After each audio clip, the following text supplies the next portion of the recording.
Pour ceux qui ne savent pas encore ou qui veulent mieux savoir, c'est notre partenaire officiel, l'Université internationale de Libreville. Mais parlons-en encore de ce 10e anniversaire. Je vous ai dit, on va y revenir de manière détaillée dans une émission spéciale baptisée « Destins spéciaux ».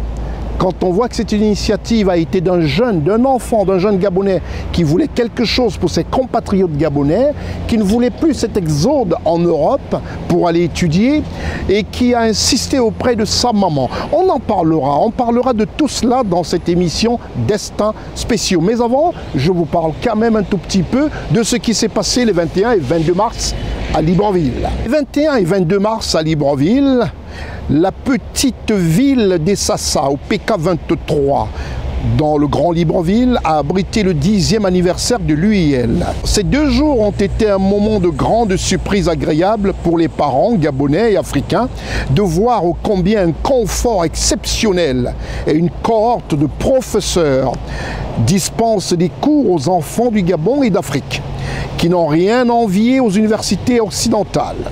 L'UIL 2, ce beau bâtiment, dont l'auditorium de près de 1500 places a laissé pantois le gotha des professeurs africains, des politiques gabonais, au rang desquels le ministre d'État, Madame Camille-Anne Toutoum-Leclerc, ministre de l'Éducation nationale et de l'Instruction gabonaise, de l'ambassadeur du Mali au Gabon, des personnalités venues du Rwanda, du Sénégal, de France, ainsi que la présence remarquée du vice-premier ministre de la République gabonaise, M. Alexandre Barraud-Chambrier, qui tous ont loué et félicité le travail d'architecte, de coordinatrice des travaux, de concepteur de ce haut lieu des savoirs, la visionnaire des temps modernes, marqué par un patriotisme inégalé, qui n'est autre que le Dr Marie-Madeleine Boranzo, qui a réalisé cette belle bâtisse de l'Université 2 pour le grand bonheur des étudiants gabonais et africains.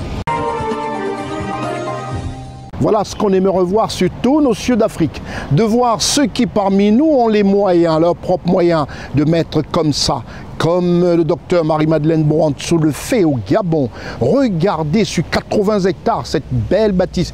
L'Université internationale du Libreville a surpris plus d'une personne invitée à ce 10e anniversaire. Comme je le disais, dans Destins spéciaux, la nouvelle émission de CNN, vous aurez l'occasion pendant 1h30 de vivre tout cet événement de fond en comble, avec tous les détails, les différents discours du ministre d'État, ministre de l'Éducation nationale, Madame Camille-Anne Toutoum-Leclerc, sans oublier le recteur de l'Université internationale de Libreville, le professeur Jacques-François Mavungu, et enfin, l'Afrique devra entendre, écouter le président de l'Université de Libreville, Madame le docteur Marie-Madeleine Boranzo, qui, il faut le répéter, je n'arrête pas de le dire, est attachée à l'instruction des pays africains.